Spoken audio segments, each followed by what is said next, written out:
Awesome. So I heard recording in progress. That to me means we are ready to go. So good evening. Welcome to a male engagement webinar hosted by the Southeastern Region PTA in partnership with Anthony Cruz, New York State PTA Male Engagement Specialist. And we have a couple of other guests from around New York State who are going to contribute to the conversation tonight. I've got some janky slides put together. I put them together in Canva. Normally I work directly from PowerPoint, but I tried to do the Canva thing tonight and things look a little wonky, but everything should be spelled right. And we'll have some QR codes so that when we pass out these slides, folks can find their way to some of the different resources that we're going to talk about. So um, it's not too much of a full house tonight. We are recording the meeting, and so what we'll do is we'll try to certainly have some space for conversation so that it's not just a PowerPoint the whole time, because I'm sure that's not what you're here for. But we will make sure we try to keep this to about 20 minutes at least for the presentation or less, so that if you are watching this afterwards, you are not searching for all the good information. And then hopefully you can find yourself into the conversation part of tonight, and maybe some of the ideas that some of our colleagues have for us. So what we'll cover today, we're already started a little bit in the introduction. We'll have a few more points there.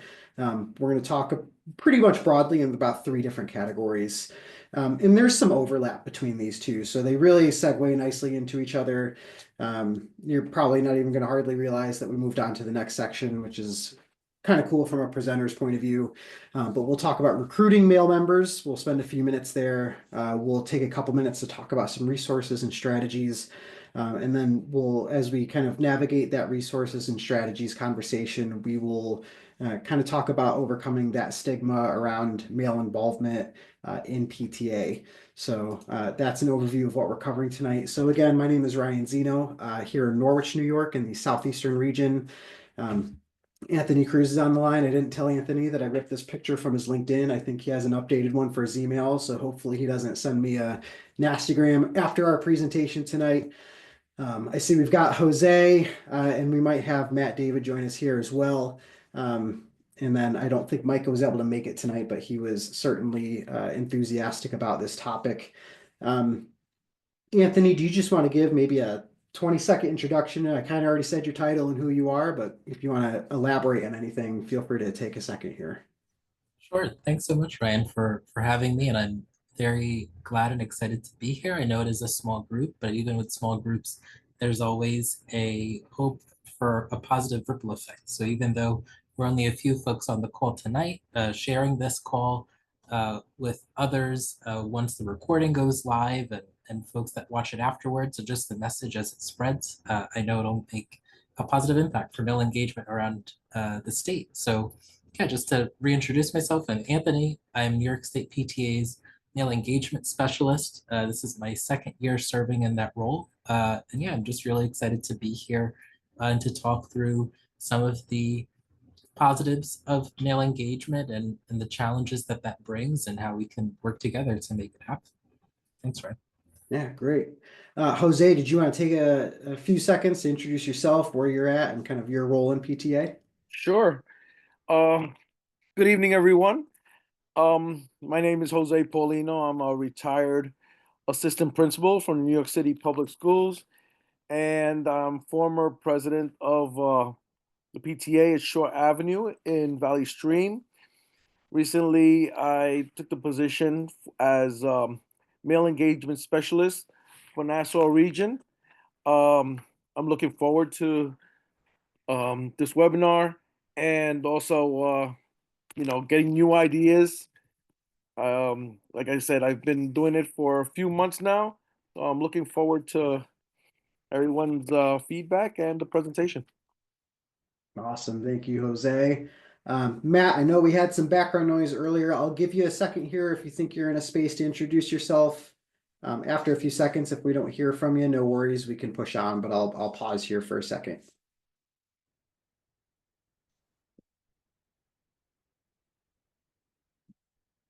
Right. We will see if we come back to Matt at some point. That's all right. So cruising through here. So just setting the foundation, and these are some points that you will see in other materials that I've been able to find on New York State PTA, resources. Also, again, New York State is one of many states, so there's a national PTA, so I was able to investigate some different presentations from other states as well. So certainly when it comes to researching different data points, we can look around outside New York, right? Um, but the foundation of why is male engagement important, and evidence out there, the studies that are performed, whether it's Department of Education or if it's a university or a private research group, there is research out there that does suggest a relationship between active male role models and improved grades and educational progress. So better grades, also progressing through grades in a timely manner and on track with what we expect, and successful graduating rates. So there's evidence out there, and I'm not an expert in this area by any means, but as somebody who appreciates research, has conducted research, I thought it was important that we at least bring a couple data points into the conversation. We know that this is important. And that's why we're having this webinar tonight and why we're going to have some conversations. So there's more data out there. I just wanted to make sure that we introduced some points here to just really set the foundation of why we're here. One thing that we also want to think about are, in the context of male engagement, what are some possible barriers that men in general are just not getting involved in PTA? And so getting fathers into school buildings. So if men or fathers or grandfathers, whoever that positive role model is, if they're not even getting into the school building, there's a good chance they're also probably not involved in PTA. A lot of the time that school might be a starting point, and sometimes vice versa. But just getting more positive male role models and men into schools to get involved with those communities and meet teachers and meet other parents is really just a building block for this, right? Certainly a lack of time. We're all pressed for time these days. There's no difference there. Not sure what to do. So, and this is true with any nonprofit or any organization that starts asking you if you want to join something, or if they start asking you for your time. If you're not sure what to do and if instructions aren't clear, it can feel overwhelming to try and get involved if you're not even sure what's expected of you, right? So, spousal partner support. So, sometimes one partner has a certain workload, the other partner has a different kind of workload, and depending on what that dynamic looks like, it can be difficult to get involved and get engaged, and certainly understanding that families look all sorts of ways. So sometimes there's a separation or divorce, which introduces a dynamic that maybe one parent over the other feels like they can be more or less involved. And so sometimes just those dynamics are things that we want to be sensitive to when it comes to getting, especially more men involved.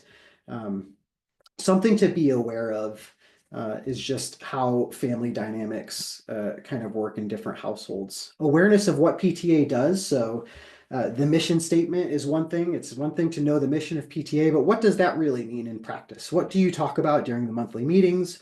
What are the kinds of programs you're putting on? What are the kinds of events? So what is the purpose of PTA and what does it do? So bringing some clarity around what PTA actually does and actually means certainly is a good step forward. And then of course, just overall stigma, and this is kind of related to that idea of gender norms where women tend to be caretakers and more involved in school related things, right? So we're trying to break over some of those hurdles, climb over some of those barriers, to show folks that, hey, men should be involved in PTA. Men should also be involved in schools too. This isn't just a woman's thing. This is for everybody. This is for the kids, right? And so it doesn't matter what your gender is.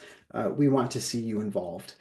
And what's interesting is when you look at some of these barriers is, I don't know how everyone else feels, but that can apply to both genders too. I mean, time is precious for all of us, whether you're a man or a woman, right? Families look different. Not sure what's expected of me can apply across the board. So while these are certainly some barriers that might be preventing men from getting more involved in PTA, I do want to appreciate and recognize, for all of us, these are things that we might be facing, and that's, certainly worth mentioning there. So as we talk about recruiting male members, A few points that I pulled together, and we're getting to the good stuff, I promise. We'll have some conversation here in just a second. Some ways to recruit male members, and this is, again, recruitment kind of across the board, really. But if we're trying to think about the context of male engagement, certainly marketing. So if you have materials, show men in those materials, whether it's a pamphlet or it's a social media post, and try to do that authentically. So we don't want to necessarily, or this, I mean, it might work for you, but I don't want a picture taken of me in my unit of like, look, this is a guy in PTA. I want it to look authentic, like it's my wife and I, and we're involved with PTA. Just take a look at some of your materials and think, are men absent in a lot of our social media posts? Do we not even see them in pictures? Are they not seen at events? Um, so when it comes to, different marketing materials, think about if you see men and how can you authentically introduce men into those materials so that hopefully other males, other men see like, oh, that's something I can be involved in too. Language is another point. So we want to certainly be inclusive with our language. Um, we also want to just respect that, we're looking for positive male role models. So whether that's dad, whether that's grandpa, stepdad, any male caregiver or some male that has a positive role. So we want to make sure that when we're sending out email blasts or we're putting together promotional materials, we're not saying, hey ladies, hey moms, it's hey parents, hey caregivers. So we just want to be intentional and inclusive with our language. So certainly communicate as well, right? So it's the direct ask. So, ask men to join PTA, ask for their input and their ideas and volunteerism. An extra point here is I was reading a post online of um, some man, this dad was involved with his PTA, but he seemed to always be the guy who was just like lifting things up, and that's all anybody asked of him. And so he ended up leaving and not really getting involved because he felt like he was pigeonholed into this role. So when we're asking things of folks, let's make sure we're not, putting them into this one little bucket of things that we expect them to do based on their gender or how they look, right? We want to involve everybody. So input, ideas, volunteer type roles, we want to be as inclusive as possible. And then partner. So partnering with the school, make sure the woman isn't the default parent. So we want to involve mom and dad or stepdad, whatever that family unit might look like.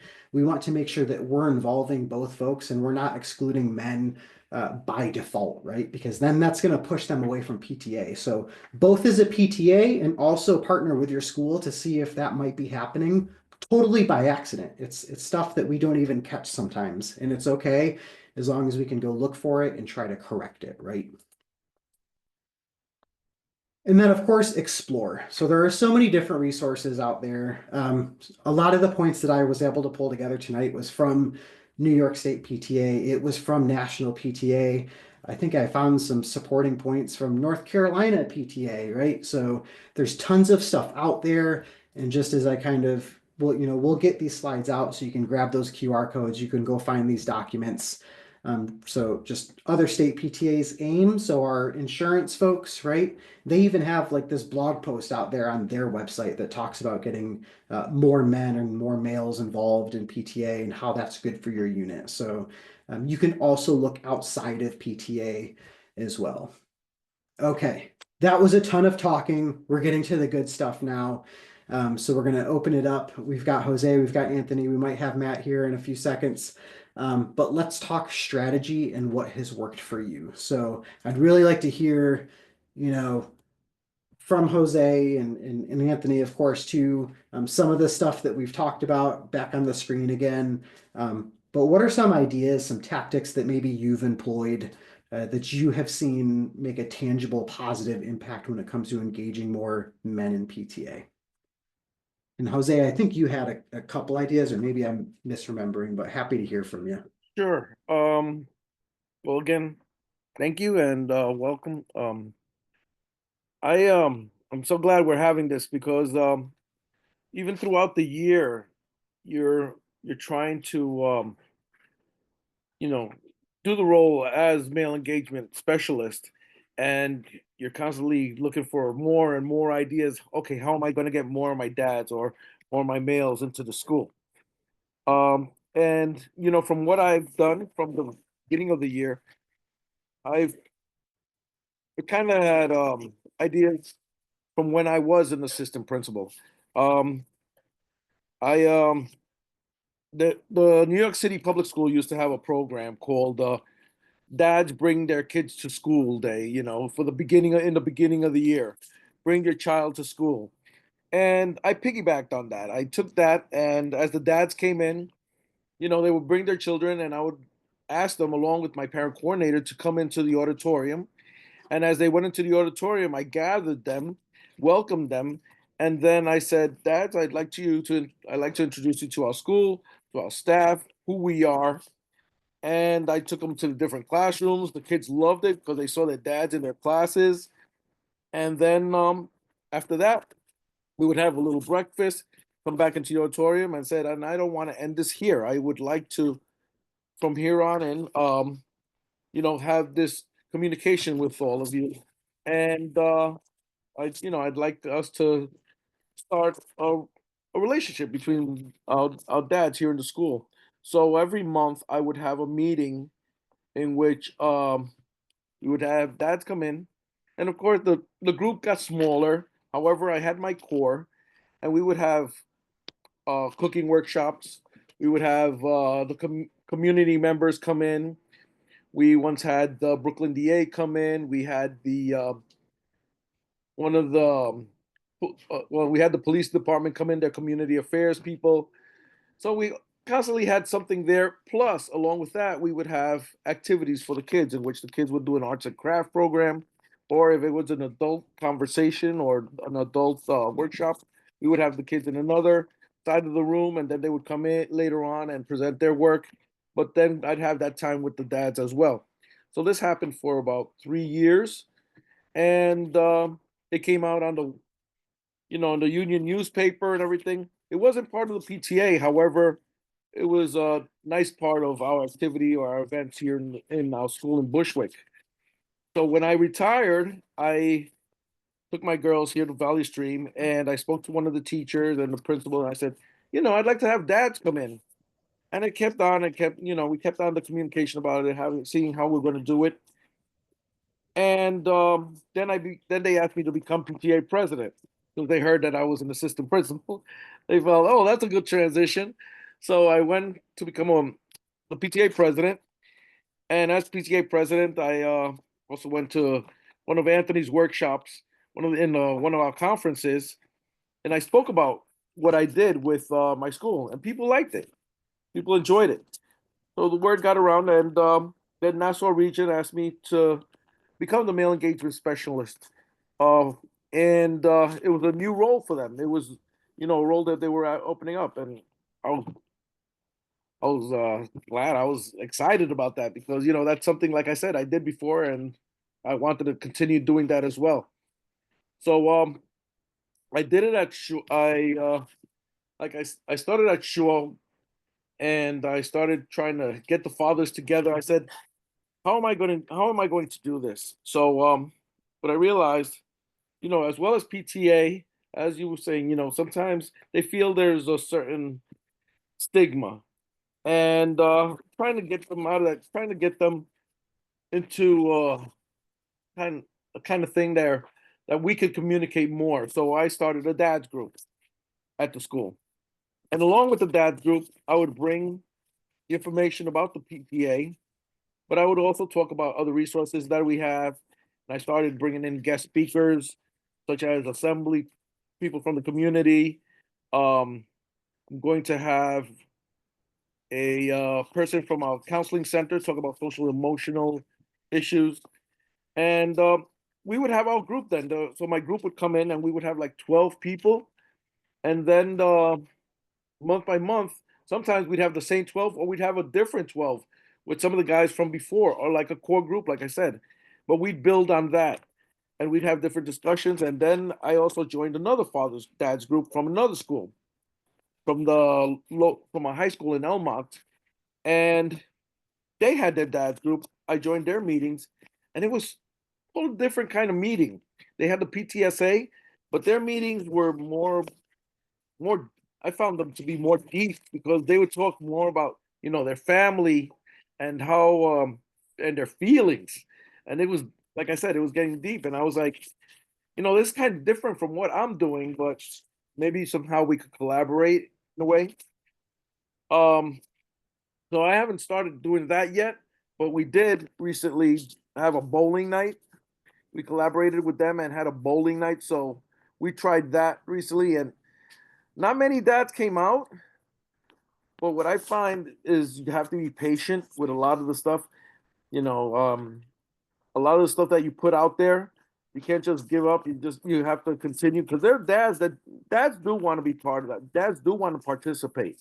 They want to be part of that. I There used to be a group I was also in back in Brooklyn called Dad New York City Dads Meetup, in which dads also used to get together, but they got together for movies, or they got for the museum, or they got together for many of the activities for Broadway plays. But this is different. This is more of dads, let's hear your voice. You're advocates of our school. Your children come to our school. We want the best for our schools and our children. And that's something I'm always telling my dad. You have to give us your voice. We'd like you to participate. I know, sometimes we ask you could carry this or do it, but we also want your voice. We also want you to participate in what we're doing. So, like I said, I was collaborating with the high school, and one thing they did, and we want to do also is have a dad's cookout where the dads have their different dishes, bring their specialty, and then bring it to one of our events. We're hoping to have it in the last month, like in June, and have different dads just show out their different dishes. So we try, like I said, we're this is new for me in my role, so I'm trying to just put it out there and try different things. And like I said, be patient about it because, like I said, I have groups where we have a lot of people, and others where, like the bowling night, he brought three. He had two other guys. I had two other guys, and we were supposed to bowl, but the guys were like, "eh," and we ended up actually going to the bar and watching the basketball game, which was even more of an interaction because we started laughing and having a good time, and we need to have do this again, and it worked. It Mhm. worked in a different way, so it goes by trial and error. That from what I see, and just like I said, trying different things. And Parent Square, I've tried that, and tried recruiting that through Parent Square. I've also tried sending out flyers. I need to send more. And I also started a chat group. The chat groups started early in the year, about let's say 19, 20 people. Now I have about 30, but I still communicate with the dads and still keep telling them what's going on in our school or what we want to plan for. So I always want their input. So that continues, and like I said, I'm hoping to have another meeting maybe in a week or so. I've also tried bringing them to the baseball game to City Field, but that's more with their families. Even there, we were supposed to get 65% of the tickets, and we only had like about 56%. But you know, we're gonna try with the Yankees next time. So Yeah, so it sounds like you've got a lot of different ideas. Some of them have taken off, some of them are being a little patient to see if they pick up over some time. mhm. I've mentioned a couple times in earlier parts of the presentation that we want to be careful that we're not doing like stereotypical man things to rope them in, but at the same time, like a well-placed thing might work, right? So a chili cook-off, it's not that only men make chili and women can't make chili, but it's stereotypically like a guy thing to like try and maybe do some chili or smoke some meats or something, right? But if that's a way to pull them in, maybe that's what it takes, right? And so there's just different. You've got like a diverse set of things that you've tried to do and tried to engage folks. And it sounds like patience is also something that I've picked up on. We've got to be patient and persistent and just keep communicating. Did I Yeah. catch that right? Yeah, and the cook off was more for like a homecoming. Okay. Like I said, it was they're a high school, so it's kind of different. When I introduced that to our PTA was like, "Hey, we should do that too," because when we have events at the end of the year, everybody has a different role, Mhm. you know. And luckily, my wife is the PTA president of our school, so it makes it easier to sometimes send the message out or talk to the other board members. But that's another thing. I try to make the put the word out to not only our PTA, but also I've also spoken in different conferences during the council meetings. I've spoken to other districts to just put the, and that's how it's been this year. Pretty much putting the word out so people know that we have it, and we have a lot of parents, a lot of wives that also big advocates for it. And I even have dads who come to my meetings and say, "Yeah, my wife told me to come." So we try to touch on everybody, and the guys that are part of the team, they're always telling me, I want to come and all this. I don't want to be the person that, because I also do it in the schoolyard. I go to the schoolyard and I put the word out in the schoolyard, and if they can make it, they can, but I don't also want to be that person where, oh, there he is again, let me hire something like that. Yeah. You want to be able to be the pleasant person, like, hey, we have this other thing coming on, can you make it? So like I said, you have to be patient but persistent at the same time. Yeah. Awesome. Okay, I'm watching the clock. We are coming up on 7:30. I was going to close out with some possible action items before I do that and get folks out and hopefully to dinner or maybe bed, depending on what you're doing. Anthony, did you catch anything? Did you want to speak up on anything? Just let me know. I want to make sure we give you space and time. Sure. I think just based off of Jose's talk, I think I got sort of three main points, sort of things that we can aspire to be. The first one that I got was to be intentional. I noticed really early on, Jose, you said, how am I going to do this?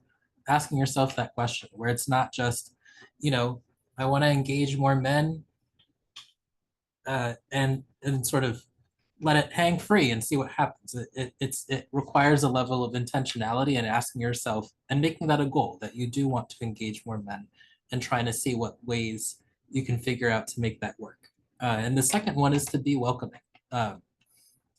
Sort of to add on to that point that you were making, Jose, like asking ourselves the question, what type of environment are we inviting men to be a part of?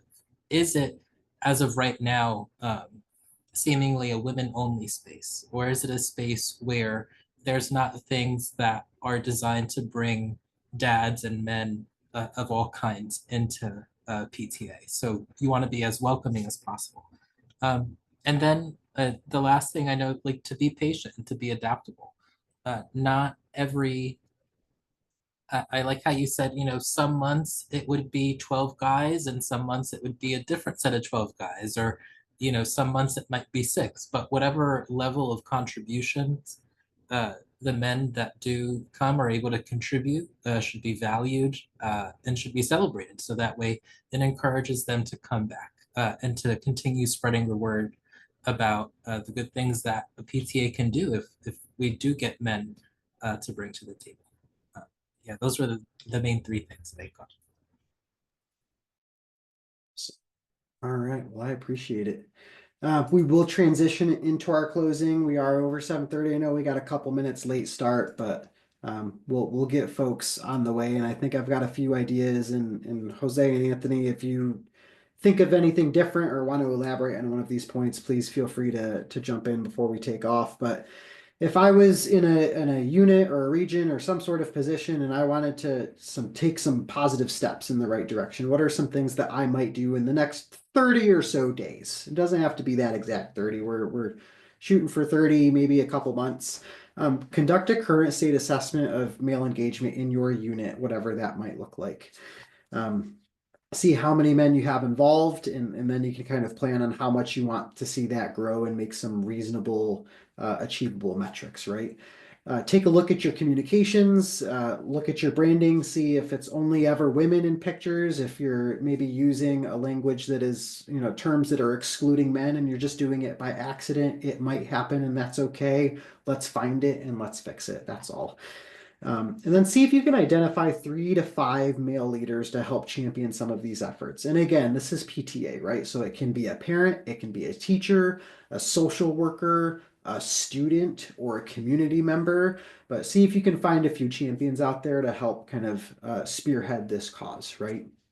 And so, what are some of those short-term goals? Things that you might, try to achieve in 60 to 90 days. And I know we're in May, it's kind of the end of the school year, so this seems like maybe we wait till September. Maybe you plan for a little bit. That's okay. But what are some short-term goals? Can we increase male attendance at meetings by 15%? That's the number I've put out there. You might have a different number for you, and that's okay. But can we see a tangible impact in seeing more men at meetings? Are there any partnerships that you can make with either men's organizations or organizations that just tend to attract men more than they attract women? And can we, build some partnerships with those places, with those groups, to see what kind of event that you might be able to put on, PTA co-sponsored event with some other group, just an idea, right? Think about planning a specific program or an event to promote male engagement. So there's dudes and donuts or dads and donuts. There's different things that we can do. A chili cook-off. Who knows? Use your imagination here. But if you're doing it in the spirit of male engagement and in a positive way, family friendly too, of course. See what you can come up with, and I'm sure this group would love to bounce ideas off with you as well. And then what about some long-term vision? What are we looking at, past that 90-day point within the next year or so? Can you get like a 30% male membership in your PTA? And again, that's the number I put out there. You might want to up it, you may want to lower it. But what's a goal for you to increase your number of male members in PTA? Can you strive to have one male officer on the executive board? I'm the treasurer of our local unit PTA, so can we get some men in some executive positions and help diversify that, right? We try to get more women into corporate C-suite positions, right? We need more women in those positions for diversity and equity. So let's get more men in officer positions in PTA. And then, of course, what are some sustainable male-led initiative? I've mentioned like Dudes and Donuts, but is there a recurring event that you can do either every few months or every year that tends to kind of rope more of those men in, maybe is a little bit more male focused, but something that you're able to do year after year, and it's something that folks can look forward to. And then please do document and share your unit success story with other units, regions, of course, the state. Anthony's here. If you find something that works, we want to hear from you, and then we can continue to spread that out. This is just one 30 to 40-ish minute webinar. We're not capturing everything here tonight, right? So we need to hear these success stories so we can then go shout those from the rooftop and get some more ideas out there. And with that, that comes to my part. I think what I'll do is I'll look to Jose and Anthony, and we'll probably stop the recording here in just a couple minutes. But any lingering questions, conversation points, or closing remarks from Jose or Anthony, and then we'll conclude. But it was a pleasure talking with you, and hope to see folks again. And with that, I'll pause. Anthony, Jose, if there's anything that you want to say, we're wrapping up. Well, as we talk more about it, and this is what happens during our meetings with dads also. It starts off slow, but after a while, the dads just start getting into the conversation and stop talking more and more. I mean, there was our first meeting, I remember, we started off slow. They started talking about themselves, but as we kept the conversation, it got to be an hour and a half. And then I had a PTA meeting. But once you catch them, it's awesome. It really becomes valuable for everybody. But one thing I'm going to do, we got a grant, and I know many schools got grants. Gear some of those grants towards the dads too, so the dads could get involved. You're getting money from the state or you're getting money from the national PTA, and use that to encourage more dads to come make flyers that are STEM, or we're going to talk about computers or so, or have a guest speaker that is going to bring them in. I also have a partnership with the local gym, 24-Hour Fitness, and he's been great. He's given us some gift cards and passes, and I've been able to raffle some gift cards. And he's also said, Jose, if you need to come to the gym and have a workshop here, we'll give you guys a free workshop like on yoga or Zumba, just to, for your members. So that again, having a community partnership is so crucial, so important, and just having community members come in. Like I said, I had one recently, and men really got into that conversation, and yeah, so more ideas that come, better.